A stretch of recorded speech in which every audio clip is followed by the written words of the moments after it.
அமைதியான காடின் உள்ளே காலை சூரிய ஒளி மெதுவாக பரவி பறவைகள் இனிமையாக கூவி ஒரு சிறிய கதை தொடங்குகிறது. மிலி என்று பெயர் கொண்ட ஒரு சிறிய குருவி ஒரு குறிப்பிட்ட கிளையில் அமர்ந்து பெரிய பறவைகள் வானத்தில் உயரம் பறப்பதை ஆச்சரியமாக பார்த்து கொண்டிருந்தாள். மிலிக்கும் அப்படித்தான் உயரம் பறக்கலாம் ஆசை இருந்தது. ஆனா அவளுடைய சிறகுகள் பலமாக இல்ல. பறக்க முயற்சிக்கும் ஒவ்வொரு தடவையும் கீழே விழுந்து விட்டாள். அந்த நேரத்தில் காற்றில் ஆடிக்கொண்டிருந்த ஒரு மெலிந்த மூங்கிலை மிலி கவனித்தாள். பலவீனமாக தெரிந்தாலும் அது உறுதியாக நிலை கொண்டிருந்தது. மிலி கேட்கிறாள், நீ எப்படி இவ்வளவு நிமிர்ந்து நிற்கிறே? உனக்கு எப்போதும் பயமா இல்லையா? மூங்கில் சிரித்தபடி சொல்கிறது, நானும் ஒரு காலத்தில் உன்னைப் போல சின்னதாகத்தான் இருந்தேன். என்னை பார்த்து பலரும் சிரிச்சாங்க.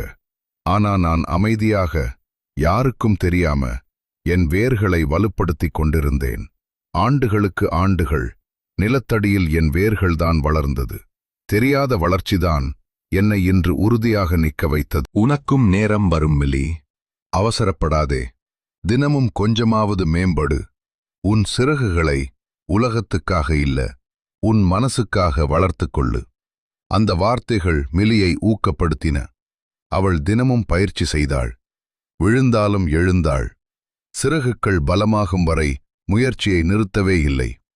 ஒரு காலையில் சூரிய ஒளி அவளது இறகுகளை காய்ச்சும் நேரத்தில் மிலி தைரியமாக சிறகுகளை அசைத்தாள். அப்புறம் அவள் நினைத்ததை விட அதிகமாக உயரம் பறந்தாள்.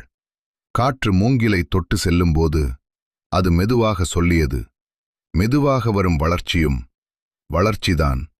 உழைப்பை ஒருபோதும் நிறுத்தாதே. உன் பயணத்தை யாருடனும் ஒப்பிடாதே. உன் நேரம் கண்டிப்பாக வரும்.